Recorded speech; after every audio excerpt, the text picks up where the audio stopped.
Hello, Salam alaikum. Salam alaikum. Brother Muhammad. Hello. Okay. So let me then stop the video. I'm stopping the video. And I will just go to your first email and follow the guidelines because I don't want the background to appear like, the background of where I'm staying. Yes. Then the FBI, MI5, MI6, they'll all find you. Yeah. No.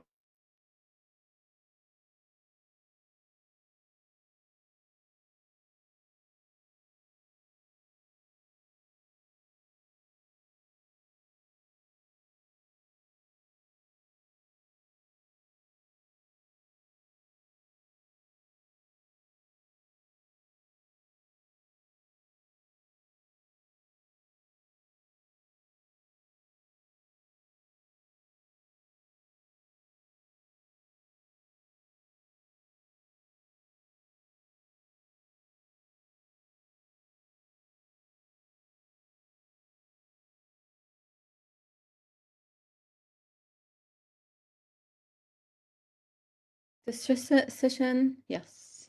Great.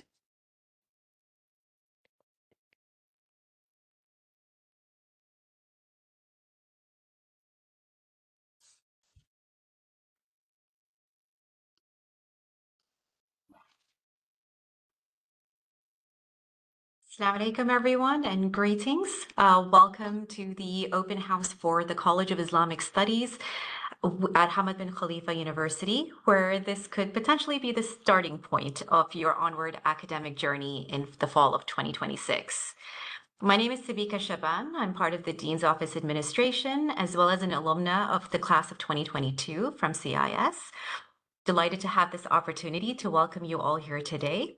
I hope you find the event to be informative and that it helps you guide you in your academic journey. Our session today aims to connect you with faculty members to explore the unique academic and research opportunities at the College of Islamic Studies and to learn more about the admission requirements and student affairs. We have a lot of information to share to be able to better understand what it means to be part of Hamad bin Khalifa University, the College of Islamic Studies in particular, and then to give you a sense of each one of our graduate programs in our portfolio. As you may have noticed at the time of registration, our college has a very diverse portfolio of programs, so we do have 2 parallel sessions taking place, and this one will in particular cover a specific set of programs. So we will start with the provost and the dean's messages, and we'll go through a college overview and then into each one of the programs that you see on the screen, followed by the admissions and application requirements and student affairs, and finally to the Q&A. Before we just go on to the message from our provost and our dean, just want to share a few housekeeping rules. All lines are muted throughout the session, so you will notice that the chat session is activated, so you may pose your questions throughout the event there. If they are not covered during the course of the presentations, we will certainly raise them in the Q&A. If we miss any questions or you feel you require more clarity, simply repost to grab our attention. Please also note that this video is being recorded, so it will be made available on the HBKU and the College of Islamic Studies YouTube channels for referring to a little bit later. Now, without further ado, we will start with a video message from our provost at HBKU, Dr. Prabhat Hajela, followed immediately by a message from our Dean of the College of Islamic Studies, Dr. Rajab Shansurk.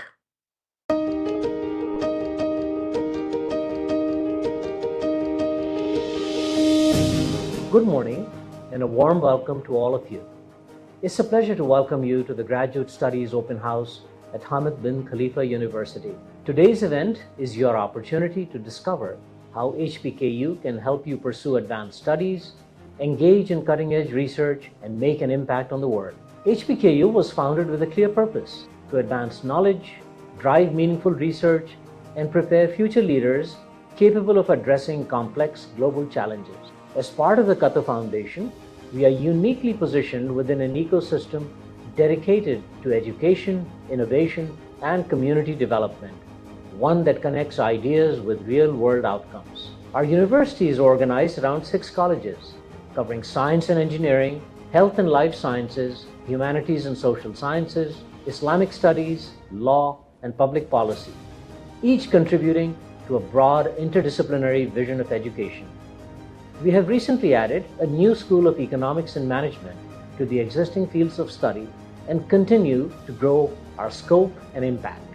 Complementing these academic entities are three major research institutes that anchor our efforts in cutting-edge inquiry and applied innovation, addressing critical priorities for Qatar and the wider world. Most importantly, HBKU is a dynamic community that brings together students, faculty, and researchers from diverse backgrounds who collaborate in an environment that values curiosity, creativity, and shared purpose. You'll find world-class faculty, state-of-the-art facilities, and opportunities for engagement with industries and international partners that make learning here both rigorous and relevant. Our graduates carry that spirit forward, making a difference through leadership in academia, industry, government, and entrepreneurship. As you join today's sessions, I encourage you to connect with our faculty, explore our programs, and see how HBKU can be the place where your ideas turn into impact and your ambitions take shape. Thank you for joining us, and once again, welcome to Hamad bin Khalifa University.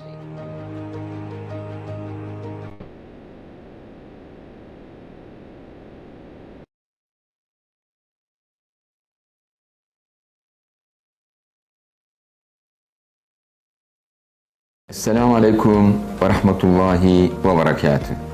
It's a great pleasure to welcome all of you to our open house here at the College of Islamic Studies. Thank you for taking your time to join us today and for your interest in our research programs and community and the work we are doing here at CIS. At the College of Islamic Studies, we are committed to bringing together tradition and modernity in a meaningful way.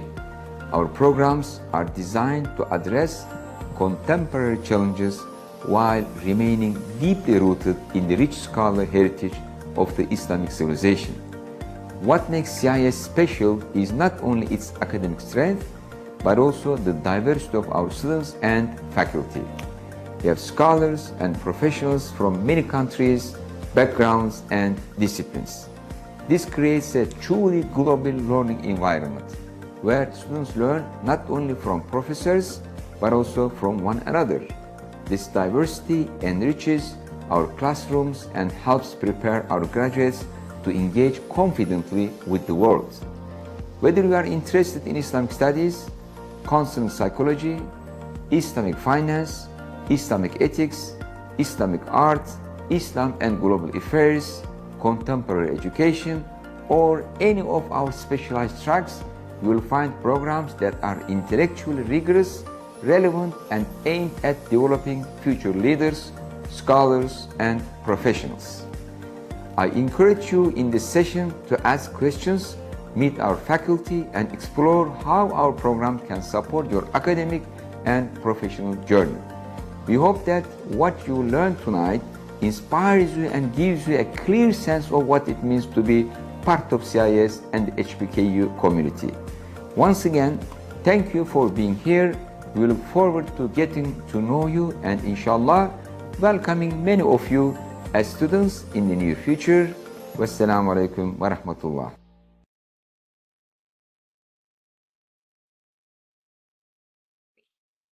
I hope we have piqued some of your interest. We'll dive straight next into an overview of the College of Islamic Studies with our Assistant Dean of Student Affairs, Dr. Mohammed Mudassir Ali.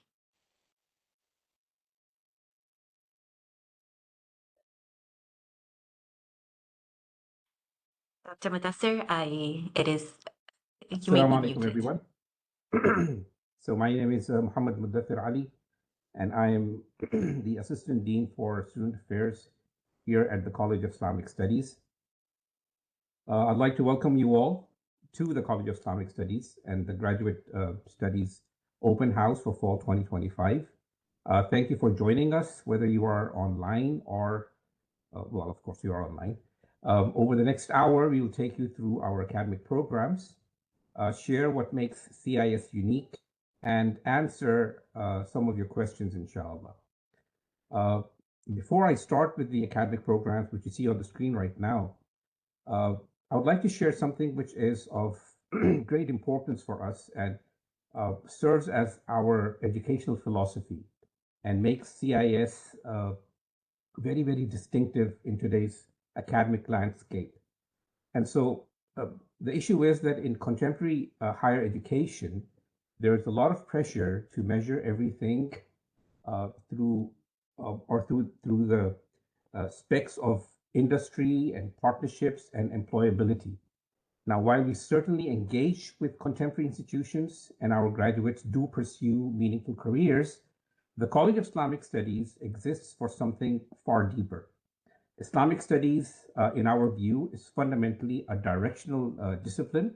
We don't simply respond to what the market demands. We help articulate what the society needs. So our programs, they provide intellectual depth and moral leadership. And through critical engagement with our rich intellectual tradition, we try to address gaps in knowledge, contribute nuanced perspectives to many of the contemporary challenges, and offer frameworks for an ethical living in a very, very complex and an increasingly complex world today. So we explore AI ethics, we go through Islamic finance, social justice issues.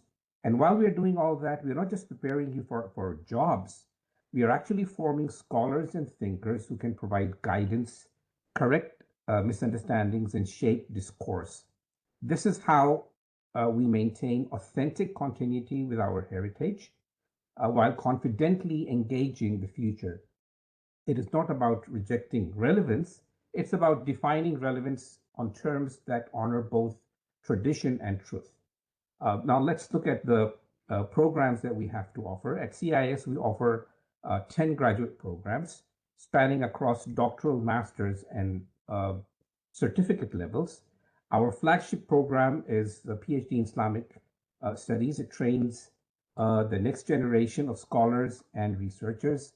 We have master's programs in contemporary Islamic studies with 2 concentrations, as well as specialized programs in applied Islamic ethics, Islam and global affairs, Islamic finance, Islamic art and architecture, and counseling psychology.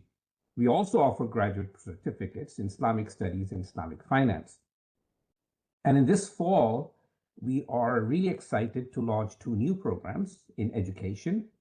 So there's an MA in comparative education and a graduate teaching certificate program in primary education, which will essentially, these programs are designed to meet the growing needs of Qatar's educational sector.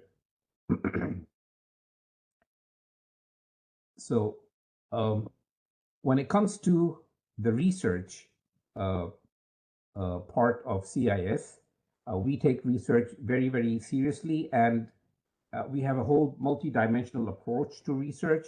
We don't confine ourselves to just traditional areas of Islamic scholarship alone.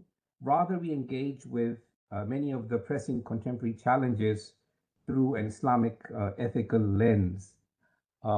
You can say that we have around 8 research clusters or areas that span a remarkable range of disciplines and fields. We explore our artificial intelligence and ethics, asking how the Islamic moral tradition can contribute to global discussions and about AI governance. We are also doing very pioneering work in Islamic bioethics, as you will hear from our colleagues a little later, from genomics to pandemic response to end-of-life care. Our work on food security and sustainability connects Islamic environmental ethics with contemporary challenges like climate change. And our research in Islamic art and architecture preserves cultural heritage while engaging with modern urban development as well. We also have interest and a deep interest in our Islamic law cluster, which takes contemporary jurisprudential questions, while our global affairs research examines Islam's role in international governments, interfaith dialogue, and civilizational development. This isn't just academic research happening in isolation. Our faculty work with government entities, international organizations, and partners in the industry. We are contributing to policy discussions. We advise on ethical frameworks and help solve real world problems. Whether it's developing Qatar's sustainability strategy or advising on bioethics committees or shaping the future Islamic finance, CIS makes a tangible impact both locally and globally. To shift to our faculty, our faculty is our strength actually. So we have over 25 world-class faculty members representing diverse nationalities and experiences spanning Asia, Africa, Europe, and North America. As you can see on the slide, from these institutional logos that we have here, our faculty are trained at some of the world's leading universities, from Al-Azhar and Damascus to the International Islamic University in different parts of the world, and INCF, and from places like renowned places like Yale and Harvard and Princeton to Oxford and Cambridge and Georgetown. This global expertise of ours, combined with deep specialization in Islamic studies, creates a uniquely rich learning environment for our students. In addition to that, we also engage with the community, and we do that through 4 different programs or entities, you might call it. The first is the Minaratain Center, which serves as almost like an intellectual hub for public programs. Then we have the Quranic Botanical Garden, through which we try to connect faith and nature and science. Our Maker Majlis, under the Al-Iman Amana title, or which translates as Faith is a Trust, brings together thought leaders to explore contemporary issues. And in particular, we like to focus and engage on modern atheistic tendencies in a calm and academic manner. And last but not least, our program, Walk with Muhammad, which is also the website, offers a deep, immersive experience in the seerah of the Prophet ﷺ and how can it be made relevant and meaningful for today's youth in particular. And so these platforms, they allow our students to connect their studies with meaningful public engagement. Moving on to the next slide, we've got an extremely rich and highly diverse, very, very distinguished individuals who form our alumni. They include, of course, individuals at the highest levels, from Her Highness Sheikha Mawza bint Nasir herself to Her Excellency Sheikha Lulwa Al Khatib, who is the Minister of Education in Qatar. We also have graduates in diverse roles, from educators at our own college to PhD candidates at the University of Oxford and Cambridge and Harvard, and dare I say, one sits right in front of you up here, and Qatar Foundation professionals, who are directors of spiritual life and youth advisors and coaches and trainers. This network is very rightly a point of pride for us. It's a source for our current students, offering mentorship and career guidance and professional connections. When it comes to our institutional network, okay, so in addition to, we also have, this slide shows actually the work and the knowledge production that takes place at CIS. On the extreme left-hand side, you will see CIS-based open access journals and book series, two of which are produced by our Islamic ethics program. And of course, we'll be talking about that, inshallah. And the college journal called Astrolab. And in addition to that, you have several other publications. We have only showed you just a small selection of those publications in this slide. When it comes to global and local institutional networks, CIS, it operates within a network of over 40 active memoranda of understanding with institutions both globally and locally. These partnerships, they support our multiversity strategy, which means that we collaborate rather than compete. We share resources and expertise, and we create opportunities for our students to engage with scholars and institutions worldwide. You can see on the extreme left and on the extreme left, you have universities from Notre Dame to Harvard and Oxford, two local partners like Qatar University and the ministries, particularly the Ministry of Education, and several regional institutions across the Islamic world. And these networks, they open doors for research, collaboration, student exchanges, and professional development. And all of this builds capacity, not just at CIS for us, rather across the education city in Qatar Foundation. And then it goes on to expand and covers Qatar's whole knowledge ecosystem.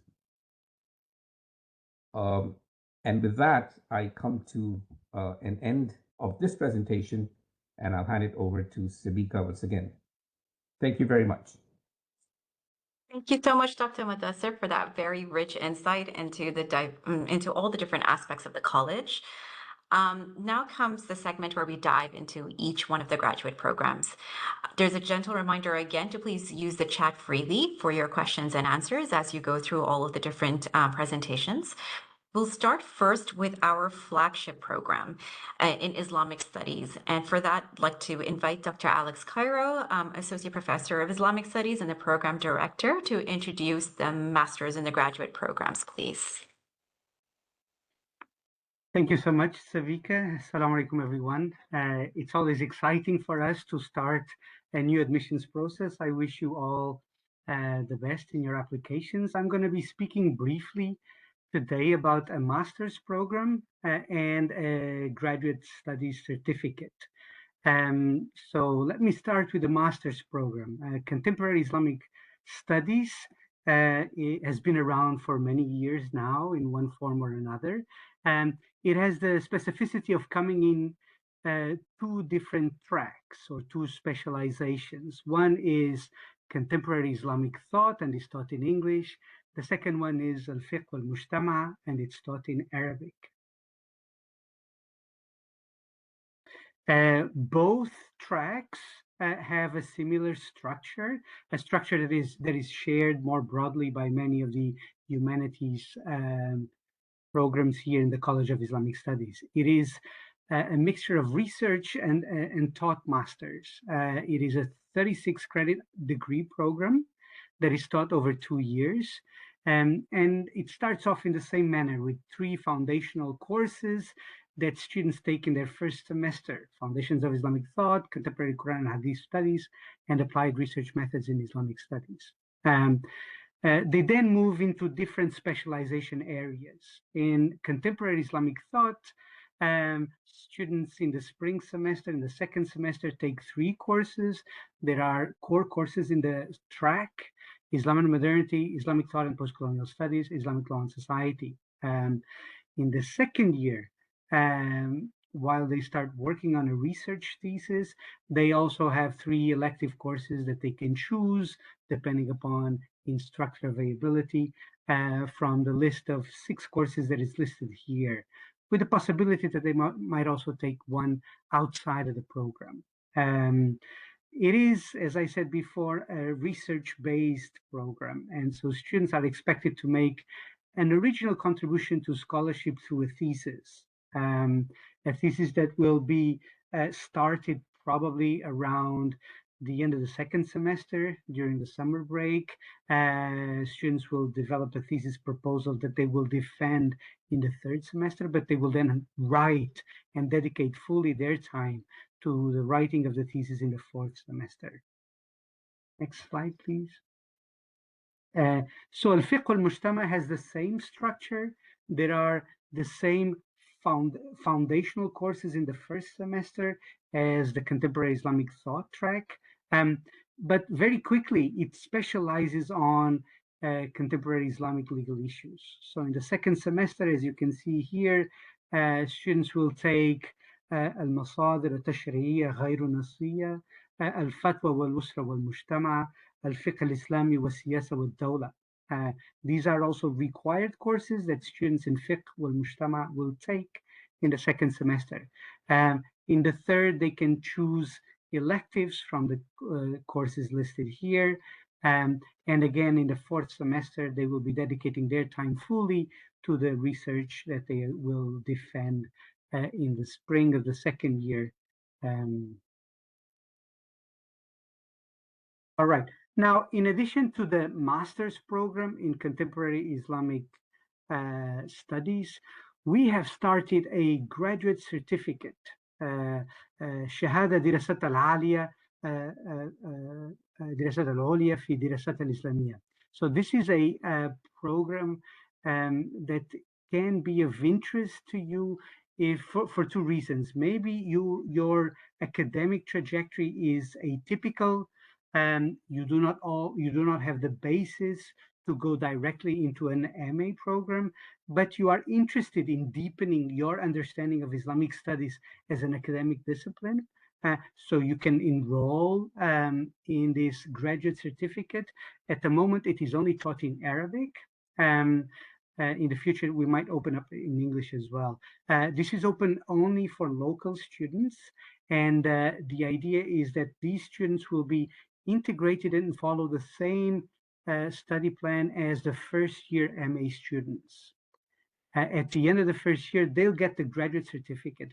If they meet expectations and if their GPA is high, they may gain admission to the second year of the MA program, and they will be able to continue and graduate then in the following year with an MA in the Fiqh wal-Mujtama concentration. It is open to local applicants, both residents and Qataris. All right. So whether you are in the English language track of the MA program or the Arabic language track of the MA program, our aim is basically to equip you with the tools that you need in order to become independent scholars and to conduct independent research. So we support and encourage students who turn essays into publications or papers that they can present into international conferences, or rework parts of their thesis into publications and conference presentations. The basic thrust of the MA program, both in Arabic and in English, is that we want you to combine knowledge of Islamic textual traditions and social scientific tools. We call it contemporary Islamic studies, but there is no specific limitation on the time period. The only condition is that the topics that you investigate, the topics that you do research on, are relevant to the contemporary world, broadly understood. So I want to give you also a brief of an idea of what kinds of topics our students take as the objects of their MA thesis. Basically, the MA thesis is an opportunity for you to deepen your knowledge about something that you are really interested in, something that you care about deeply, right? And this can be historical, sociological, anthropological, depending on your own interests. So in the contemporary Islamic thought, over the last few years, you had students that took projects on tafsir, on the revival of hadith sciences, changing conceptions of ritual, public art, national identity in Islam, family law, religious authority in the digital age, and questions around religious freedom and Muslim minorities in various contexts. In the fiqh al-mujtama, students have been taking also questions that are important socially and legally significant as well. So they've looked at street children, they've looked at social media, they've looked at divorce and domestic violence, topics that are important not only from an Islamic perspective, but also more broadly for contemporary society. A feature of the program, both in its Arabic and in its English tracks, is that there is a low student to faculty ratio. So you get ample opportunities for individualized feedback and mentoring. Faculty come from different institutions, as was already mentioned by Dr. Mudassir. We have scholars from Al-Azhar and scholars from Yale and Princeton. And part of the strength of the program is precisely that you can benefit from scholarship that comes from different methodological and conceptual standpoints. There are many opportunities to work with professors, developing research projects, collaborating, and many of our graduates enter different fields. I mean, I think you might have seen some of the pictures of our alumni in the slide shown earlier. This year, one of our students went to Oxford for a DPhil or a PhD. Last year, two went to Harvard and NYU, New York University. And so I'm happy and delighted and very proud to say that it is a program that can help you gain admission into the most prestigious programs around the world. You can stay with us and do a PhD in Islamic Studies at HBKU, or you can apply and go elsewhere. And I think we are equipping you with the tools that you need in order to thrive and be successful in whatever career track you're interested in. I'll stop here. I think I'll move on to Dr. Mudassir again for the PhD. Thank you so much, Dr. Alex. Dr. Mudassir, we're going to invite you back to cover the PhD program, please. Thank you, Sabika. So I'm standing here for the director of the PhD program, Professor Dean Muhammad, who is in class right now, which is why I'm having to fill his place for him. So let me start by telling you what makes our PhD program, PhD Islamic Studies program, very unique. First of all, we place traditional Islamic sciences at the core of our program. We are not just studying Islam from the outside, as is done in many parts of the academic world, both Muslim and Western, for instance. But we also engage very deeply with the classical texts, as Dr. Alexander mentioned. There are methodologies and intellectual traditions that have shaped Islamic thought for over 1,000 years. Secondly, our program draws multidisciplinary and interdisciplinary expertise. So our faculty come from different parts of the world and from different backgrounds and specializations.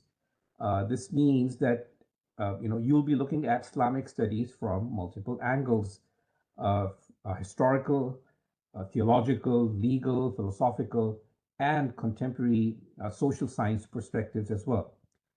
Third, our program conforms to international existing models.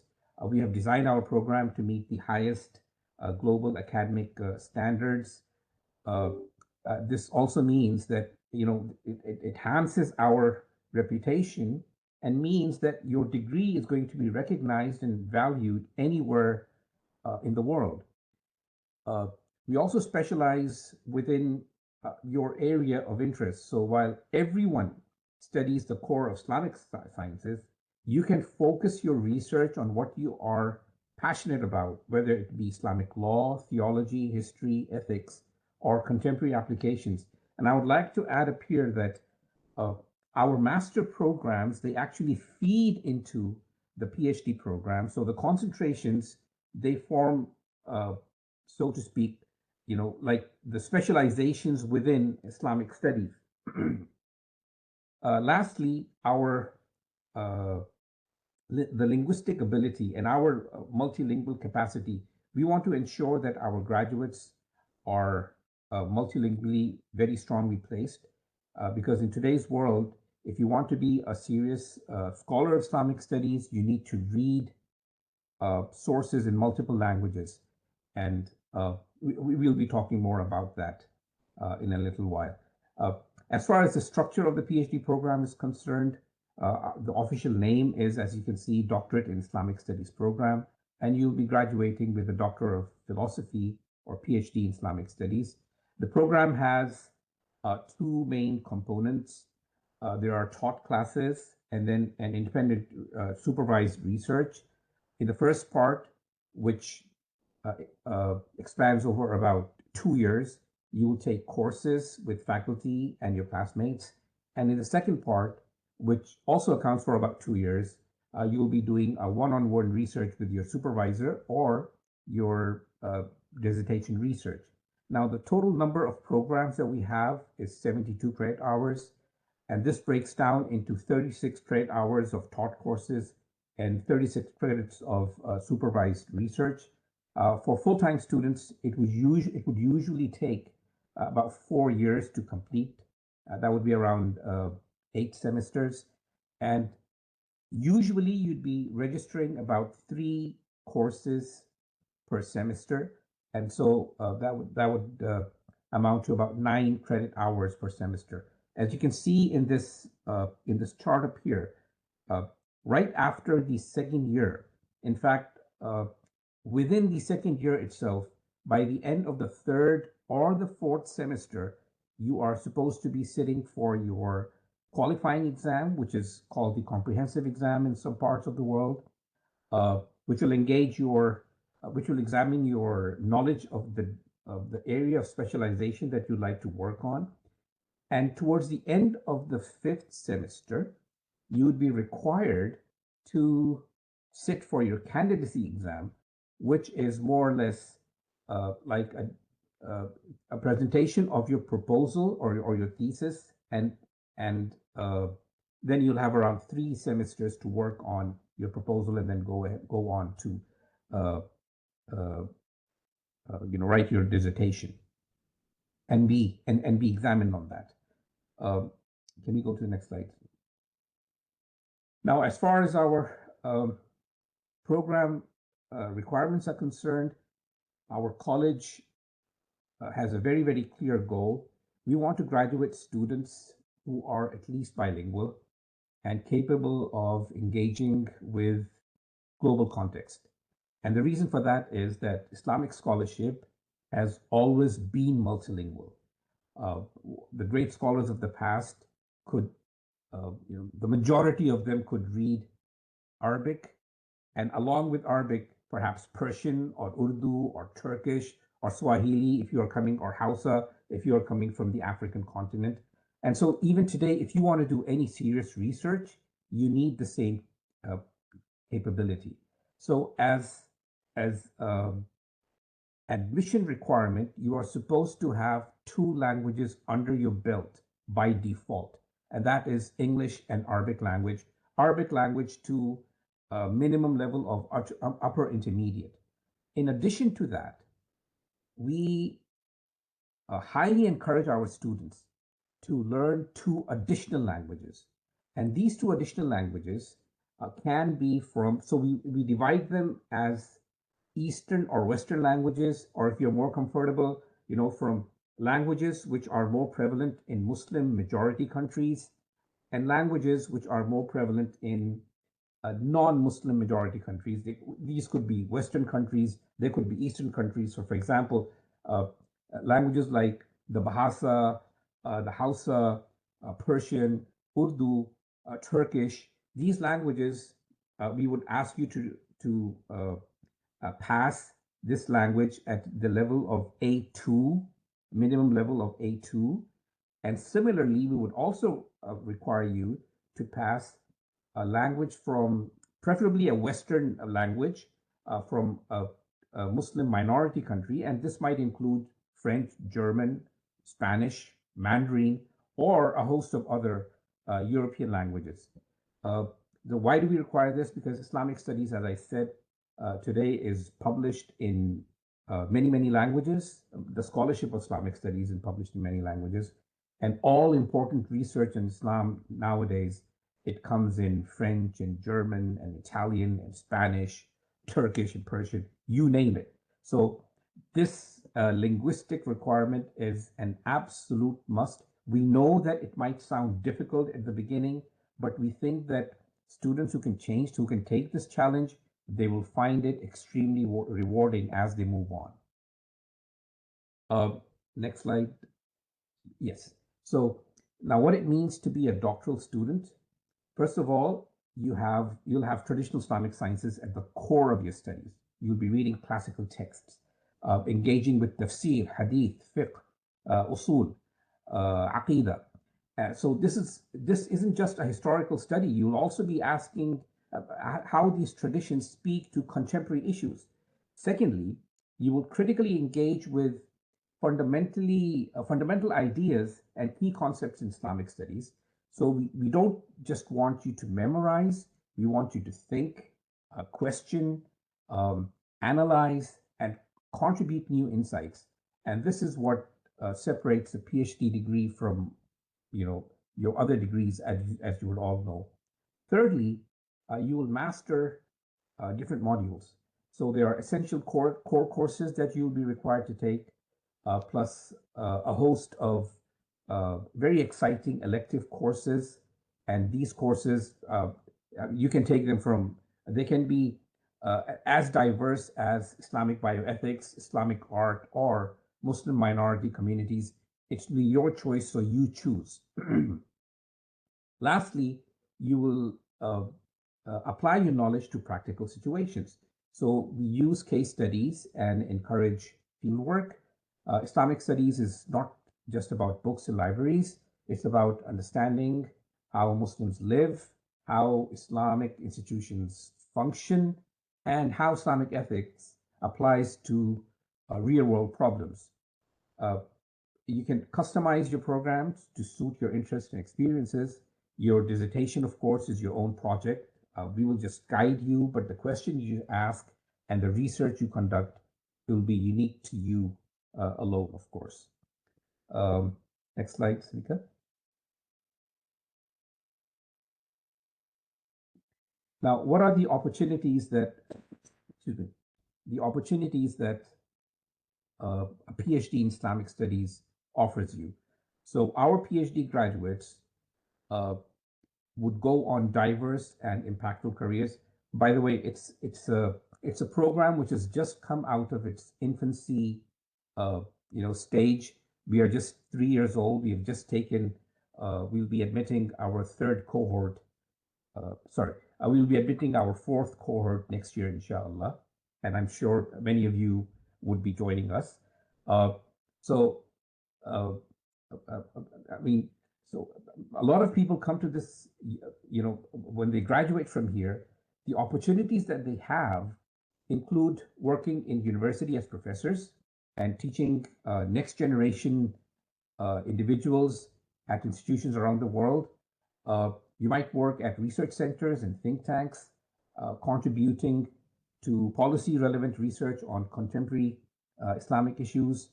Some of our graduates, we look forward to them working in Islamic organizations and institutions, like managing the Waqf properties or developing Islamic education curricula, or for instance, leading community institutions. Other works might be in government and international organizations, bringing Islamic perspectives to development work, human rights, interfaith dialogue, and for instance, peace building. Some might pursue careers in publishing and media and public education, helping to improve public understanding of Islam. And of course, some would continue in their advanced academic research, becoming leading voices in their own specializations. The PhD opens doors, but more importantly, it prepares you to make meaningful contribution to scholarship and society. We need scholars who understand the Islamic tradition deeply, who can engage critically with contemporary challenges, and who can communicate across cultures and languages. If this sounds like a path you want to take, we would love to have you join us. Thank you very much. And I'll be happy to take questions at the end of the session.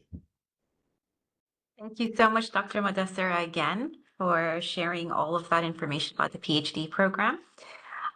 We're going to move ahead to another discipline, which is the Applied Islamic Ethics. And we're welcoming Dr. Osama Rashwani, who's a senior researcher and lecturer in scriptural ethics, to share more about the program, which happens to be the global first of its kind. So Dr. Samer, the floor is yours. Thank you.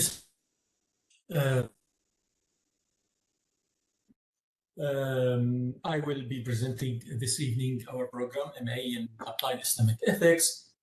As you know, in today's world, we witness remarkable advancement across various fields, from politics, socioeconomic affairs, to biomedical and technological breakthroughs. These developments bring immense benefits, yet they also raise profound moral questions and challenges. And we as individuals, communities, professionals, grapple with these ethical dilemmas on a daily basis. So it's essential to navigate through the complexities of modern life and to ensure that our actions align with our moral compass.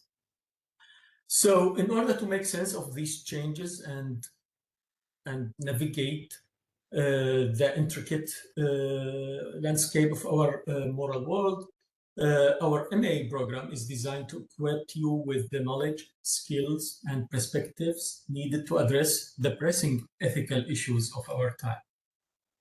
So, as Sabita said, our MA program is the first of its kind worldwide. It addresses how Islam, as a world religion with a rich moral heritage, engage with and contributes to the global moral discourse.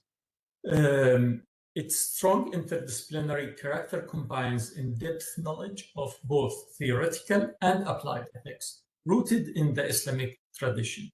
Next slide, please. So the program is intertwined with the Research Center of Islamic Legislation and Ethics, where students will have the opportunity to be closely engaged with all related research activities that we organize throughout the year, including international conference, seminars, summer school, winter school, etc. This will give students great opportunity to be aware of the front-page research issues related to the field of Islamic ethics and to be in direct contact with top researchers in the field from around the world. We have already, like in the last 2 months, organized a global conference on AI ethics and a seminar on war ethics or armed conflict ethics. Next slide, please. The program is based on 9 courses and a thesis. The courses are divided, as you can see on the slide, foundational courses, 2 core courses or theoretical ethics courses, 2 courses, and 5 elective courses on applied ethics mainly, and a thesis. The overall structure of the program is designed to balance 2 main aspects: theoretical, related to like the traditional Islamic ethics, the various approaches that are rooted in our tradition, and applied aspect, where the aim is to improve students' skills in addressing the ethical dilemmas and questions that people face in contemporary times for the prospective market of professional work. Next slide, please. So graduates of this program will have the skills to continue their academic studies at PhD level in the fields covered in this program, like in various fields in Islamic studies. They may also work in professional environment by being part of regulations, ethical or setting ethical guidelines and policies in government and private institutions active in wide range of areas, including biomedical sciences, engineering, business, politics, family, human rights, in Muslim world and in non-Muslim countries as well. Next slide, please. So within the MA in Applied Islamic Ethics, our ideal students encompass those who enjoy studying Islam and its classical texts, think logically and objectively about moral dilemmas, are interested in dialogue, in debate, value teamwork to solve problems, approach challenges with both creativity and common sense.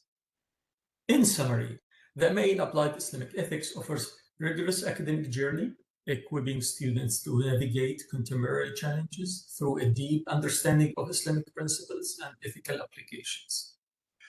Thank you very much for your attention and interest. If you have any questions, please feel free to raise them and to contact me or Dr. Mu'taz al-Khatib via email. Thank you very much. Thank you so much, Dr. Samer. Continuing onwards, we'll move to the Master's Program in Islam and Global Affairs, which is a truly versatile program. Dr. Abdul Fattah, the Assistant Professor of Islamic Global Affairs, will elaborate further. Dr. Abdul Fattah, please. Okay, thank you very much, Sabika. Thank you very much for everyone attending with us today, this open house. Let me give you a brief, basically, about this master program. This master program is about Islam and global affairs, the intersection of Islam as a religion as well as a civilization, 1,400 years, tackling these issues of global issues and global affairs, basically. In the global affairs, we find issues like poverty and inequalities. We find issues like conflicts that we can see around the world. And we find issues to do with, climate change. In the course, we discuss these things from a perspective which is rooted basically in Islamic tradition from the Quran and Sunnah, as well as from the maqasid of Sharia, the high-level tenets basically of the objectives of Islamic Sharia, of Islamic religion. And we bring these global affairs issues like what we have seen in some parts of the Muslim world, whether it is cases of poverty and cases of inequalities, we bring that into this program to discuss it through the structure of the program. The structure of the program has basically is based on 3 levels. The first level is the 3 foundation courses where students who join this program will have to study Introduction to Islam and Global Affairs, where Islamic conceptions to the global affairs and globalization of today is brought, the interconnectivity and as well as the disconnectivity. And then another course about, that covers Islamic worldview. What is the worldview of Islam to what we see globally, as well as a course on research methods to help the students become researchers, basically. And then we have the 3 core courses that covers basically what we have introduced earlier, which is how Islam interacts with the globalization and global affairs, crisis, conflicts, and so on. First course is global inequalities, and then you have another course which is Islam, conflict transformation and peace building. And then you have globalization and faith-based development, how the faith actors, whether Muslims or none, interact with these global issues. And then you have 2 specialization courses. One course is special topics in Islam and global affairs. And this course, we cover the crisis of refugees around the world, as well as in the Muslim world. And then we have like another choice of one specialization course that covers Islam and global governance or humanitarian action in the Muslim world. And the thematics that go across this is like, the Sustainable Development Goals, as it is a global framework where we discuss it from the Islamic perspective, the Universal Human Rights Declaration as well from the Islamic perspective. And we have recently discussed as well the possibilities of the post-conflicts kind of reconstruction. What are the alternative kind of, theories to the liberal peace, and some theories were developed in the basically post the Second World War. Of course, one of the features we have, next slide, one of the flagships basically of this program is what we call the iLab. And the iLab is where we basically bring a practical kind of, we encourage the students to have like a practical problem, a problem that they would like to solve using human-centered design and logical frameworks in order to address how solutions can be provided based on the stakeholders around that problem. In this slide, I can show you two iLab kind of projects that were very successful. The first one was an iLab project related to have a university iftar table for the students that was very, very successful and has been implemented since last year to become an ongoing project. And the second one was about, to stop the waste of food, basically. And in both kind of, iLab projects, there is clearly an interest from the students to tackle things that is really relevant and it is related to what they see, whether around them or maybe some issues of disability or some issues of, poverty or other issues in the climate that they can address using the design thinking and human-centered design thinking, logical framework and project-based kind of mapping to the stakeholders and providing some sort of a solution that goes into a poster design.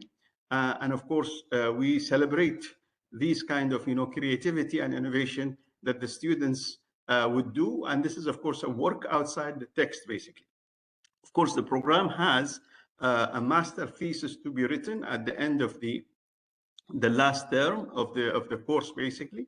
And the master thesis is like, a combination of what the students have learned from this course, from this program.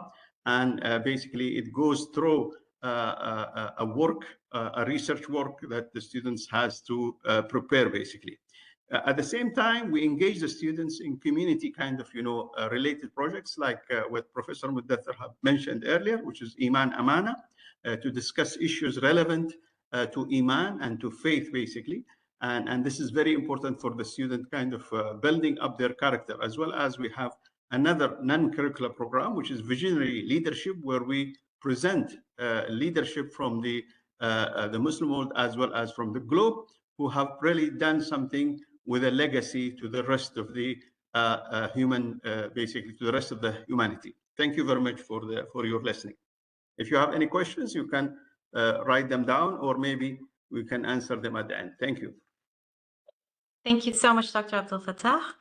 Now on to our final program offering in this particular segment are the two newest additions to the HBKU portfolio. That's the ME in Comparative Education and the Graduate Teaching Certificate in Comparative Primary Education. Please welcome Dr. Afullah Lahmar to introduce these two programs.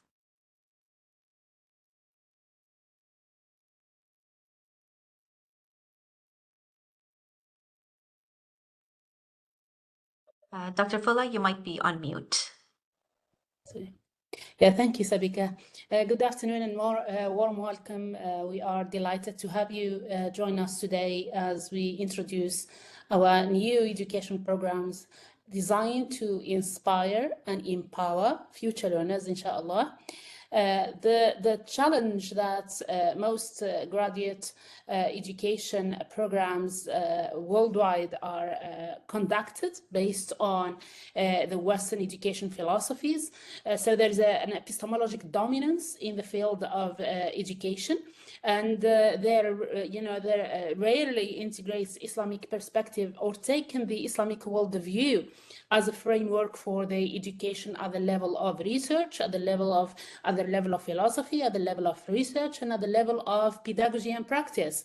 So these two programs that we are introducing today are designed to be as alternative, taking the maratib al-wujud and maratib al-ulum and maratib al-manahij, which is well rooted into the Islamic scholarship history, taking it as a framework in comparison with other educational scholarship, with African, Eastern, indigenous, and Western education philosophies. The aim is to create a more holistic and creative and effective approach to educational research. The program, the MA program, has the duration of 2 years full-time across 4 semesters. The credit hours are 36 credits. A total of 27 courses plus the thesis. We aim to start in fall 2026, so the applications are open now. Now to go to the distinctive features, why these programs, what are really distinctive about these programs? The comparative framework. So it examines education philosophies, methodologies, and practices from not only Western dominance, but within the Islamic civilizational framework, but in comparison to Eastern, Western, and indigenous traditions at the paradigm level, exploring how differences in ontology and epistemology shape educational research methodologies and also shape pedagogical practices and even assessment. So the global and also local context, the holistic human development, and also its bridges theory to practice. So the program learning outcomes, as I said, there is the conceptual synthesis across the program, which gets at the philosophical level. We also have the creative, continuous, and applied learning, and we have the ethical leadership and participation, innovative research and intervention design. We'll see how this is applicable. The program concentrations, we have the concentration 1 about the curriculum design, assessment, and technology, because we are at the age of AI now, and there are many challenges of technological challenges, so to prepare the educators for the 21st century and for the future. Also, we have educational leadership as another concentration, and we have MA in comparative education without specific concentration. The curriculum, it's well designed to cover really a holistic development of students, not only as theorists, but also to give them the chance to practice. So we have 6 core courses that cover the philosophy, covers also parts of the practice and ethics. We have the advanced comparative theories and methods in education, child development, pedagogy, and culture. We have the comparative ethics in education processes. We have comparative theories and methods in education, more advanced. And we have education research methodologies, Islam education philosophies and practices. But also, besides, we have other elective courses that would give the students really a wide spectrum of choices based on their interests in education. You see here the terms. We have in year 1, they're divided on 2 years and across 4 semesters. So we have the semester 1 is to build the foundation, the theoretical foundation for about education and also the comparative philosophies of education. Then the second semester also moves on to education research methodologies, through the comparative curriculum design and assessment with the concentration 1, and also education leadership. They will have some courses across the two concentration. There will be 40 hours across year 1 for practice in school internship over 2 semesters, in which they will be mentoring for the students, academic and practice as well. So we have the second year as well. We continue with the electives, and the fourth semester will be the thesis. Now the skills, we aim for the skills that are professional attitudes. As educators, they can work globally, relationships with the children and young people, for example, communication, professional development, also the professional knowledge and understanding in terms of teaching and learning, assessment and feedback, subjects and curriculum, health and well-being, professional skills as well, with planning, teaching, assessing, mentoring, giving feedback. So there will be a hands-on practice and not only in class. Assessments will be based on practice and reflection, and throughout the 2 years with scaffolding support for the students. So that's the MA, 2 years, as I said, 36 credits. Across the 4 semesters. We have another program which is based on its graduate teaching certificate in comparative primary education. So the MA is not focused on primary education, but this one specifically to train teachers on practice. It has also the Islamic framework, so there is the theoretical foundation of the program. We have also the practical, and also we have and as focus on the primary. The Islamic framework is the worldview itself is to question and also to value education and to create culturally relevant and ethically grounded approaches distinct from other global comparative education. So we give the students the comparative edge, but also we give them the Islamic civilizational broad framework. It's uniquely blends, the program, the global best practices with local needs and Islamic heritage, international methodologies within regional frameworks. It also intensive training, mentorship in schools here with the QF schools for targeting primary educators with particular emphasis on literacy and numeracy development, but is open to other specializations as well. The program structure is 1 year full-time across 2 semesters, 18 credit hours in total, 4 core courses with 12 credits, 2 elective courses, 6 credits, and 150 hours teaching practice that would cover be the standard of international recognized programs. So it's built on the best practice for teacher education programs, giving it the comparative pedagogical approach and the Islamic civilizational framework, the hands-on practice teaching experience, and the partnership. So the students, they will practice in more than one school. It is in English language instruction though, but the Arabic is there as well as a background language that the students are expected to study here at the CIS to a certain level.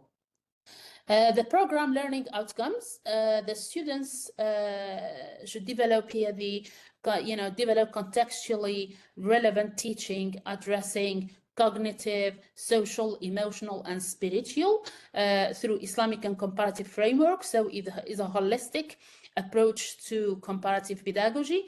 Also, the curriculum planning is designed to, in a comparative way, Islamically rooted, inclusive, and also fostering the holistic development within culturally relevant contexts, research-driven practice. So students, they develop the research skills, action research on practice, reflection. The aim is not only to take the technique part, is also to take on how to reflect on this, how to be researchers, educators and researchers, and therefore can customize their practice to the needs of the context in which they will teach in the future, because education is changing, the contexts are changing, so those skills will be invaluable for them in the future. Leadership and engagement. Educators are leaders at different circles, at different levels. So this is also part of developing their leadership and engagement skills. The core courses, these are we have the learning and teaching in primary schools, a comparative approach. We have teaching at a primary school subject, so it's more focused. We have comparative leadership for equitable education. And we have, evidence-informed practice, school-based inquiry, in which the students will conduct a research. The next one, the elective courses. We will have child development, pedagogy, and culture. So they'll be more aware of this, comparative curriculum, design, and creative pedagogy and play to offer different and teaching and technology in teaching and learning. So they will have the students will have a wide range of electives based on their interests. They will be also teaching in schools, teaching practice 150 hours, taking them into stages. The first, there are students to be observing teaching, then they move to assist teaching, then they move to independent teaching.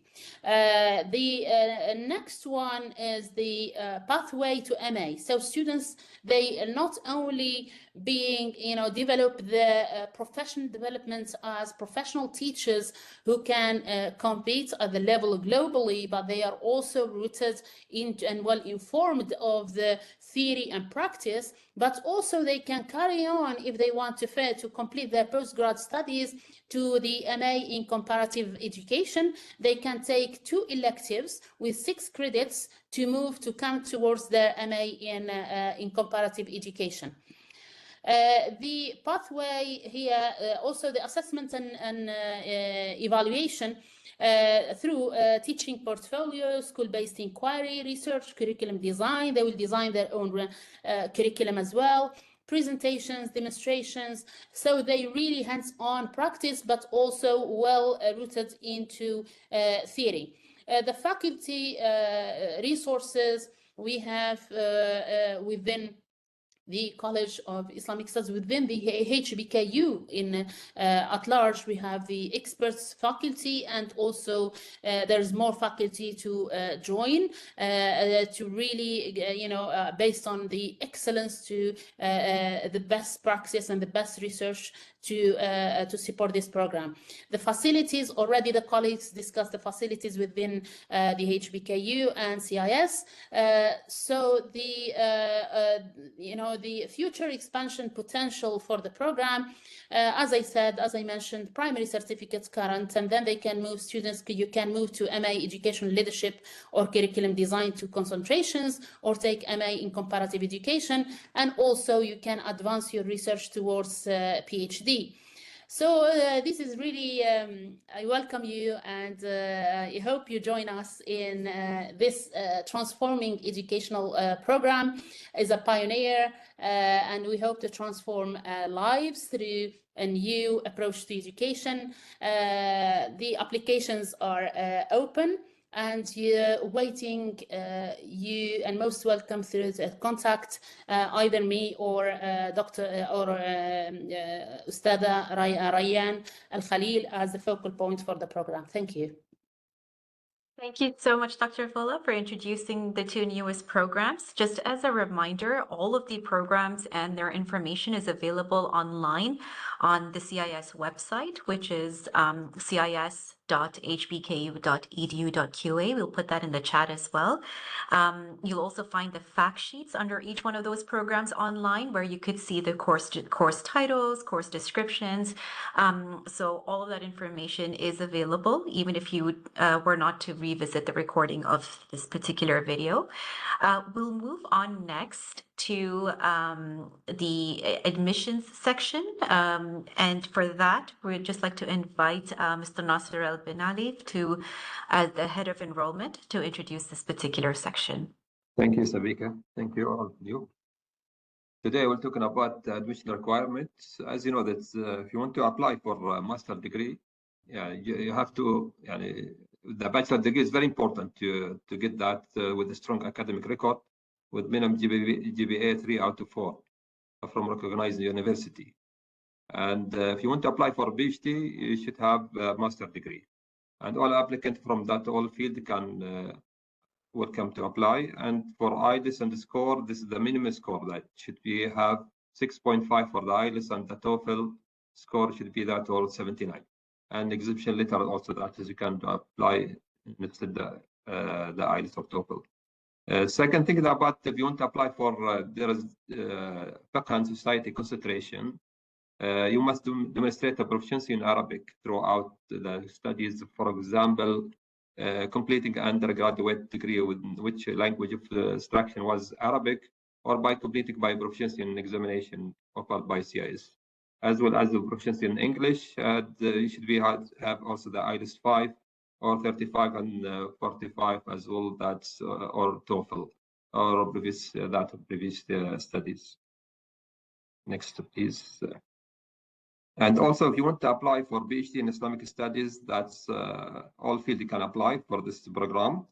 And if you want to apply for Master Art in Contemporary Islamic Studies, as I mentioned, there is two concentration for that. Also, that the Islamic thought concentration, you should have also that bachelor degree in Islamic Studies, Middle Studies, Religious Studies, or related area, with arts, humanities, and social sciences, or with a prior experience.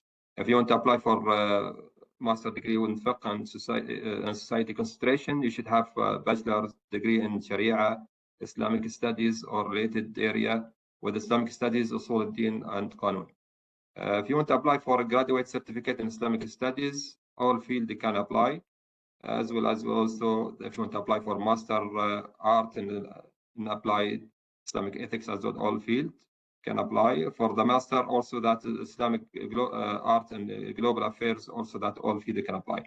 If you want to apply for master in comparative education, you should have also that bachelor degree in education, Islamic studies, sociology, psychology, or related field. Next, please. This application requirement. If you want to apply, please visit our website through this website, www.hbku.edu.uk/admissions, and you can fill that all application with all details and information. After you submit your application, you can also to upload the documents. This is very important: academic transcript and the grading skills. And second thing is also that the official TOEFL or IELTS score and exhibition letters or exhibition letters. For the personal statement, this is very important. Also, you can write 300 to 500 words about the programs, and you can justification about the programs as well. Passport and ID is also from that application requirement. The CV and the research proposal only for PhD in Islamic Studies. You have to write around maybe 1,000 to 2,000 words about that. Two recommendation letters. After you submit the application, upload the document, there is you have to write the email for the referees and names, and automatically through the system will send that automatically to referees. Just follow up with that referees to make sure that you complete that all the information and the form as well. Last thing about the application fee, this mandatory for all application. This application fee, you have to also to upload the receipt as well. Second thing, sorry. For the important dates, the online application already has since October 1st already open. Admission deadline for the international student that will be 1st of February, and application last day I think for Qatari residents who wish to apply for funding, that will be on the 15th of March 26. Late applicants without funding, that will be also for Qatari residents, the 2nd of May. Last, yes. For the content information, if you have more, you need more information about that, you have to visit to our website www.hbku.edu.uk/en/CIS, or you can email us through this email. If you have any question or inquiries, please email us through this email, admissions.cis@hbku.edu.uk, and we can respond to you as soon as possible. Thank you. Thank you very much, Mr. Nasser, for sharing all the admission requirements. We're now going to go into our second last segment of the evening by just taking a look at a video from Student Affairs.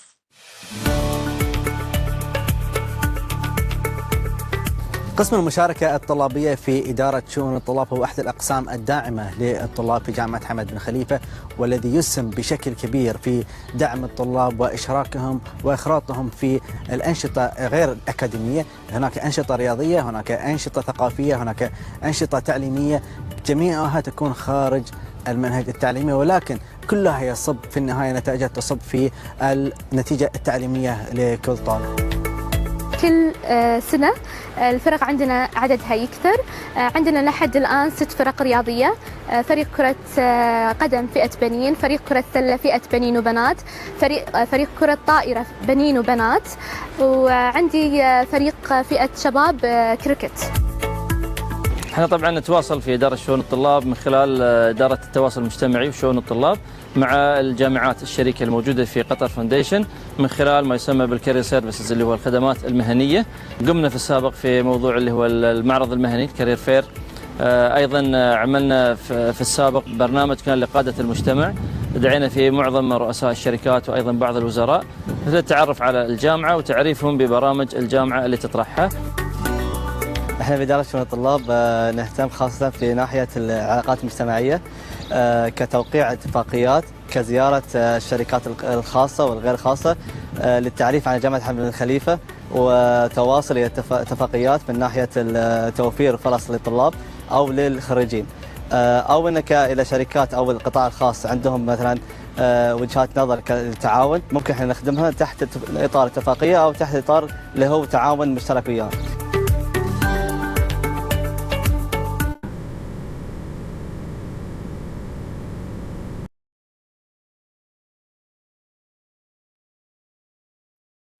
Thank you very much to everyone who's been hanging on till the very end. We are now going to enter the Q&A segment.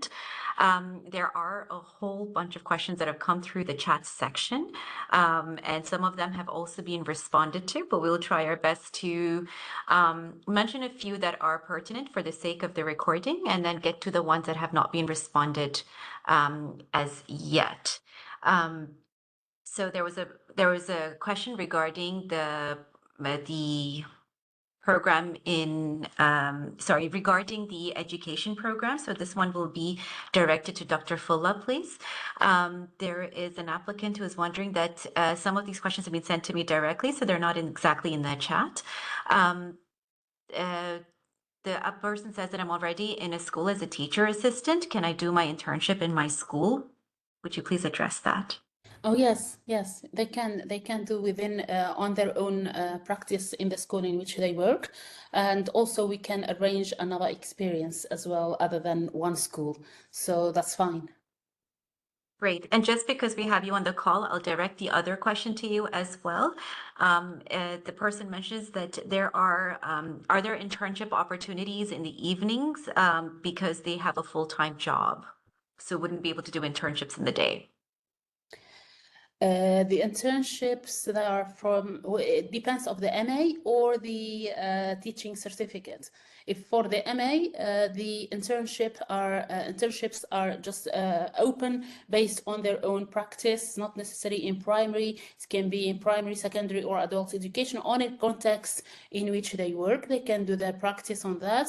But in the primary certificate, they have to be in primary school, and basically in the evening, this can be challenging to have practice in primary school in the evening. Thank you very much. There is a question that in the chat, which is a general question regarding the logistics of the classes. So just for the sake of recording, we'll just repeat the answer here. All the classes take place in the late afternoon evenings from 4 to 7. For the master's programs, they are usually 3 classes a week. But Dr. Mudassir, if you can clarify for the PhD program, is that how the class times also operate?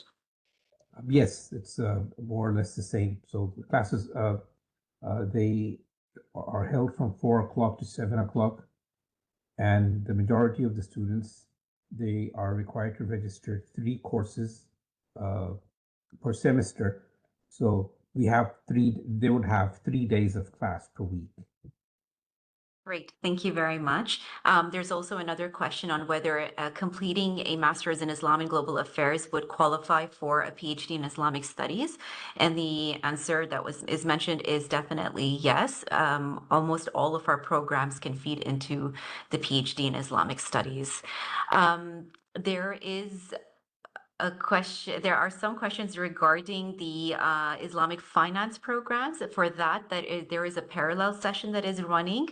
Unfortunately, it would be too late to join in now, but we will have the recording on this College of Islamic Studies YouTube channel, so you can revisit that particular recording to get all of the information. That parallel session is also covering a counseling psychology program, as well as the MA in Islamic art, architecture, and urbanism. So all of those programs are in the other session, which will be put up on the CIS YouTube channel.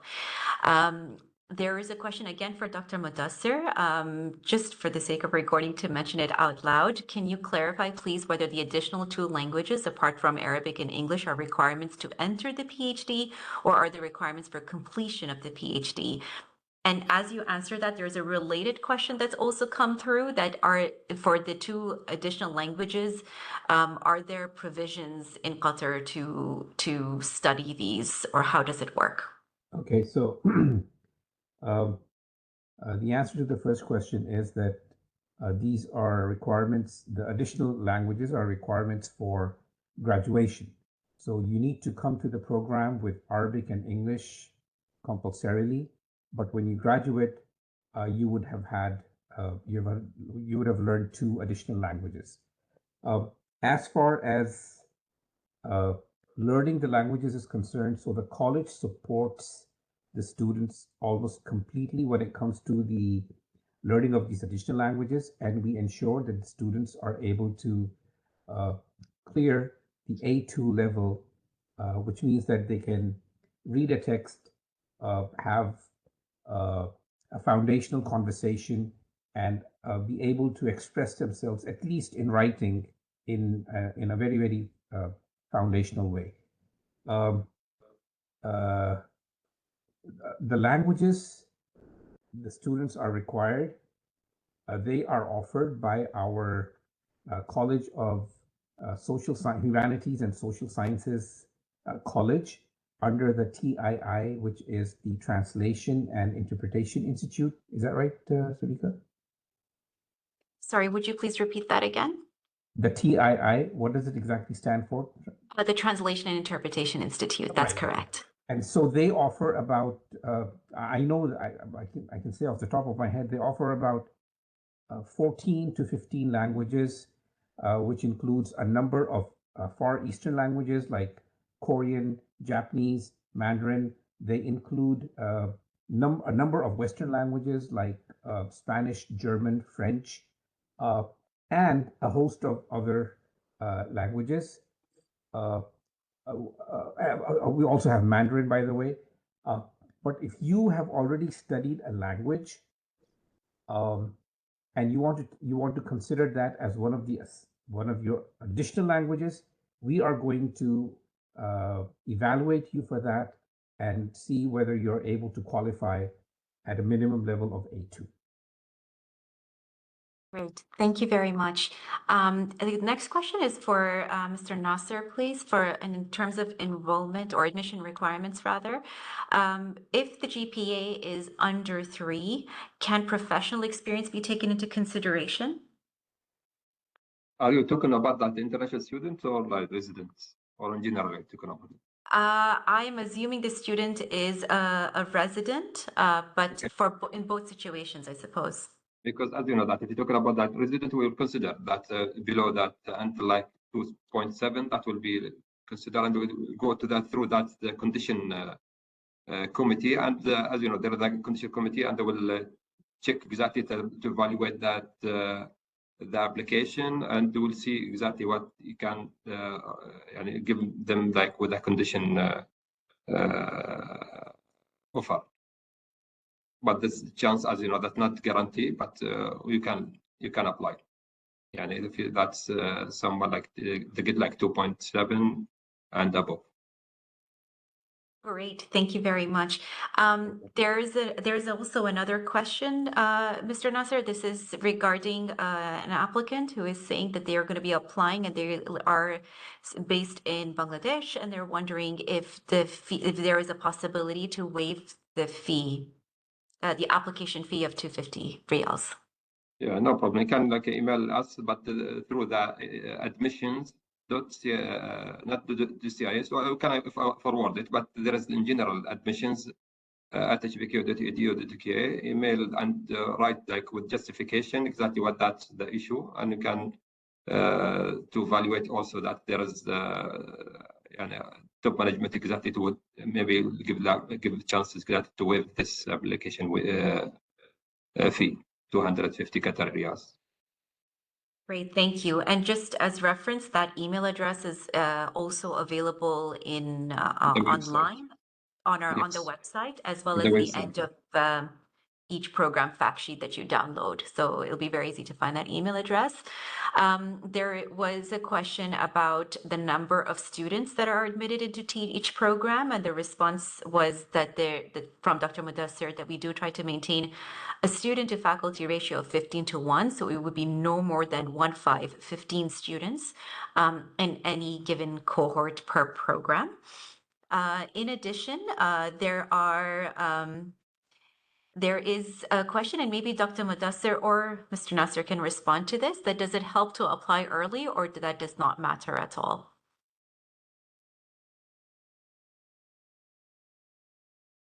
I think the applicant just wants to know that if they apply early, will they have a better chance of being considered?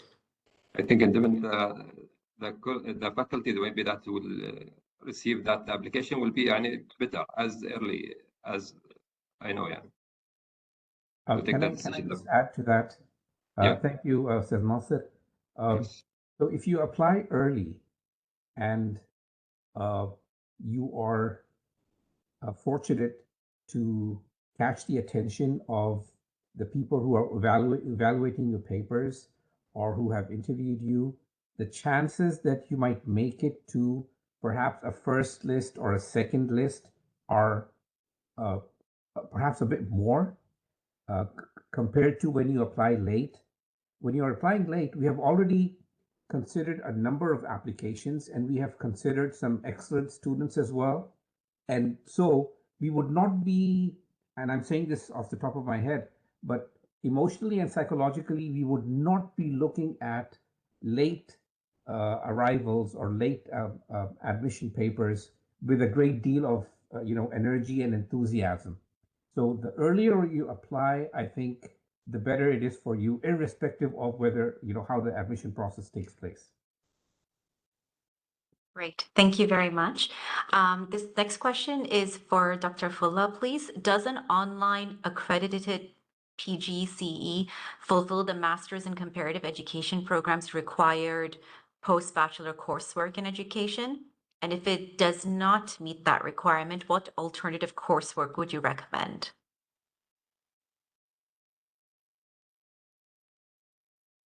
Just Dr. Fulla, please make sure you're not on mute. Yeah, I mean, do they have a bachelor degree? The requirement is a bachelor degree. If they have it, then it doesn't matter whether they have a PGCE online or not online, because they fulfill the requirement for a bachelor degree to be admitted to the MA or the graduate teaching certificate. And is there a possibility to get a PGCE without a bachelor's degree, just in case this is the situation? The requirements that they have to have a bachelor degree or equivalent. So if they have something equivalent, they have to demonstrate that through the admissions. Okay. And this question, again, it's either Mr. Nasser or Dr. Mudassir. One of them says that would you be able to provide some guidance on how UK bachelor graduates typically present their academic results, as the UK system does not use a GPA system, but instead awards classifications such as first-class honors and second-class honors? And for us, I think for admission, there is we use Sclaro system, and we evaluate exactly the different, like as example from UK or different by percentage exactly, and we will evaluate exactly and out of 4. Yani we evaluate make like conversion out of 4. We have a system like that when we use it. Yeah. Great, thank you very much. There's a question regarding a maximum age limit for applicants. I could just answer that and say, no, there isn't a maximum age limit. We've had people well in their 60s apply and be a student, just as well as someone in their 20s. So that would answer that question. There is another question, and I'll just read that out. There would be a person who would like to use translation assistance because they only speak Indonesian. So is that a possibility to still engage with the courses? Sorry, maybe Dr. Mudassir, you would want to answer that? So I'm not very sure what services we offer to for students with special needs, and I know that we have services, but if it's a regular student, translation would not be acceptable. You would have to know Arabic and English languages to make it to the university. Fair enough. There is another question regarding, I have a Thanawiya certificate and I've got my master's degree in education. Can I apply for a PhD in Islamic studies? I don't think so. I think that, sorry for the comment. And just I think that if somebody has like bachelor, that will be fine, can apply for the master. But with like higher school, I think it's difficult to evaluate, or diploma as well for 2 years. Yeah, They do have a master's degree in education, so they want to know if they can apply for a PhD in Islamic studies. But what about the bachelors? Without bachelors, you're talking about? Okay. Because it's very important. Without bachelor, we can't like to get that to be like eligible. There are a couple of people who have applied in previous cycles and not been accepted, but the general sort of understanding, and especially in some other responses, is that please do apply again in this cycle. We have had instances where people have been accepted on a second or third cycle if they still continue to wish to enroll with the College of Islamic Studies. We'll go on with questions for just maybe 3 more minutes, and then whatever questions we have not been able to reach, please do email us on the email address on the website. There is a request for clarification regarding the grades from the UK. Could we just repeat the response to that on how exactly can they get across their gradings if they've studied in the UK?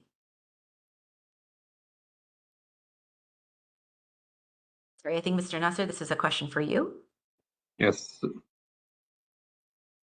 Sorry, can you repeat the question? Sorry for that. Right. They're just seeking clarification on the grading system. If they are on a different grading system in their country, how can they get an equivalency in terms of the GPA?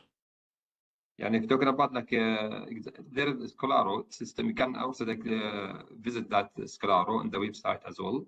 And just to put that all scores exactly that to get it, I think that's we talk about like first semester, second semester, that all for 4 years as example for bachelor. Then we make it like convert after that in the end, and we use exactly the grading skills for the same university. As example, for you talking about like UK, we write also that we put that all details, the information about that university from UK, from other university. Then already automatically we convert it exactly to out of 4, like as example the GPA. I think in the end you can find like the details exactly that for all. You will evaluate that all scores and the GPA in the end. You will find the total GPA, the score you will get. Great. Thank you so much. There are some pop-up questions regarding Islamic finance and psychology. So again, just to repeat that it is that all of those programs are offered at the College of Islamic Studies, and you can see on the website all of the programs that are within our portfolio. However, they were introduced in a parallel session, so you can catch the recording on our YouTube channel at a later date. There is also a question regarding interviews in terms of what kind of criteria do you use to select some of the students if they're basically looking for suggestions on how to make their interviews stronger. This can be for any of the faculty members, but if Dr. Mudassir, you would like to start, please do. Thank you, Sabika. I think this is a very intelligent question, and it's difficult to answer because faculty members tend to look for different things. So there are faculty members who are looking for information.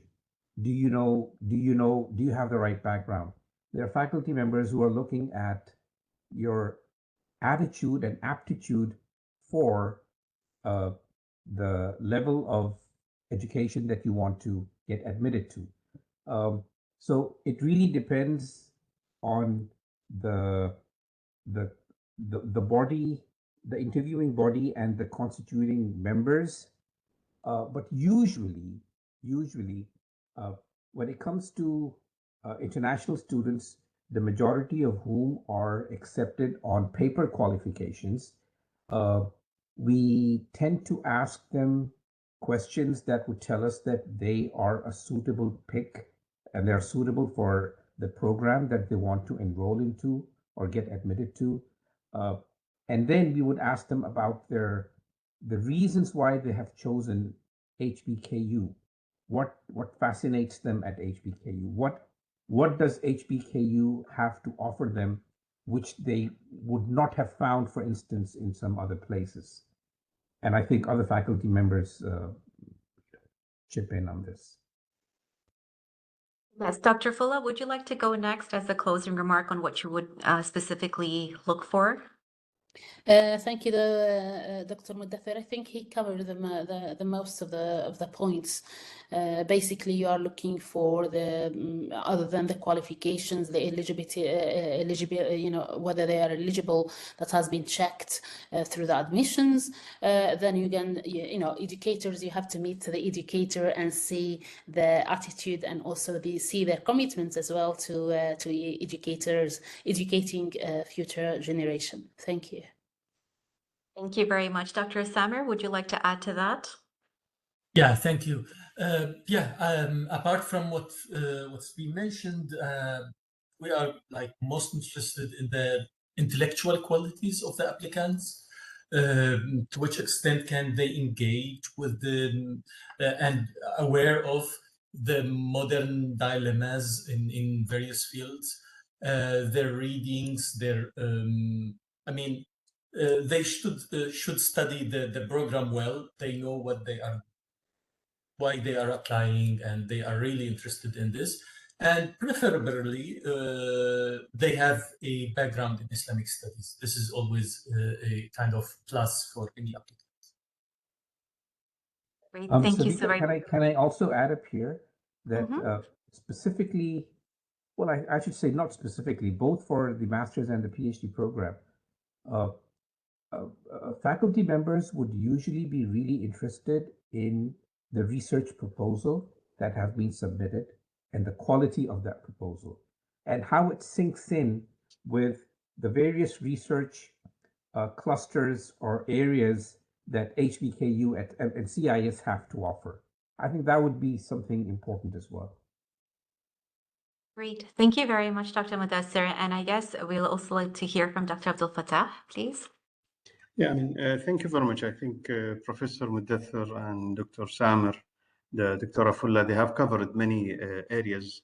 You see, in Islam and global affairs, those students who come from a background of political science or international relations or public policy, these kind of fields, of course, it will be uneasy for them. In addition to their knowledge about Islam, the Islamic studies knowledge, that as well, is a very complement.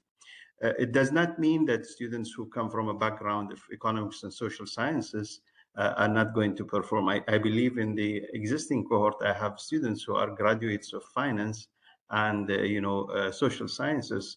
They have been doing very well. It depends on the student, and he's willing really to put the effort, especially in the relevant issues related to the research themes and thematics that the college is looking at, and definitely as well from the ecosystem of research in Hamad bin Khalifa University as well as in Qatar Foundation. It allows a lot of opportunities basically to engage and to really learn from this multi-university, multi kind of disciplines around. Thank you very much. Thank you so much, Dr. Abdul Fattah, for that closure. We have put in the chat different ways of staying in touch with the activities and the engagement with College of Islamic Studies. Generally speaking, we do put up a lot of our material on our YouTube channel, but for those who are residents of Qatar, you have the added benefit of attending some of our events and engaging with our faculty members and getting to know our work a little bit more deeply. We will be looking forward to another set of another in-person open house, especially for local residents in early next year, 2026. As well as a series of information sessions that are very specific to each one of the programs if you have more deeper questions for all of our faculty members.